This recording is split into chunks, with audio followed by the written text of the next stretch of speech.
Today in Washington, another meeting of the Select Subcommittee on the Weaponization of the Federal Government. It is a bipartisan House committee chaired by Republican Jim Jordan. They've tackled the Twitter files, missteps with the FBI, and now they're focusing on the southern border. Cities along the border still struggling to process large numbers of immigrants who are crossing daily. Average apprehensions, they're down about 50% to around 4,000 people every day. Still, these are totals that are very difficult to manage. We do have team coverage this morning. Jorge Ventura is in San Diego with the latest efforts to process immigrants at the border there. We start with Tom Dempsey in Washington as lawmakers are set to hear that testimony today. Tom, good morning. Hey, good morning, Adrienne. Yeah, House Republicans call this hearing happening in just a few hours, the Biden border crisis part 3. And part of this hearing happening later this morning will likely involve emotional testimony from the mother of a woman who was killed by a suspected MS-13 gang member here in the country illegally.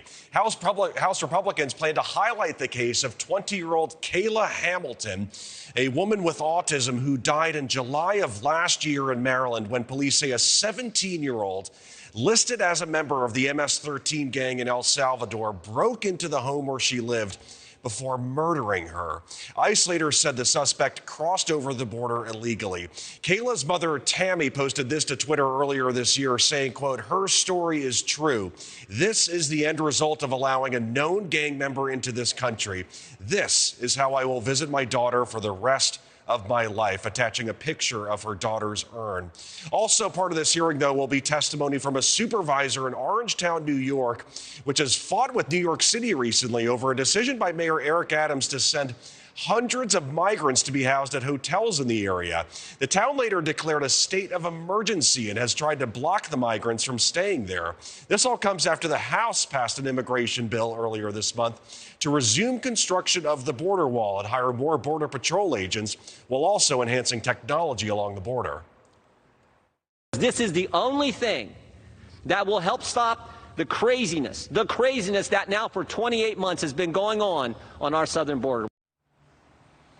Worth noting that President Joe Biden has already said he will veto that bill if it somehow ends up on his desk, but it faces steep odds of passing in the Senate as well.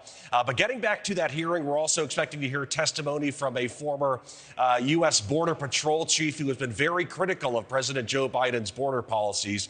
That hearing starts at 10 a.m. Eastern time right here on Capitol Hill. Thank you for watching. Go to newsnationnow.com to find NewsNation on your television provider. And don't forget to click the red subscribe button below to get more of NewsNation's fact-driven, unbiased coverage.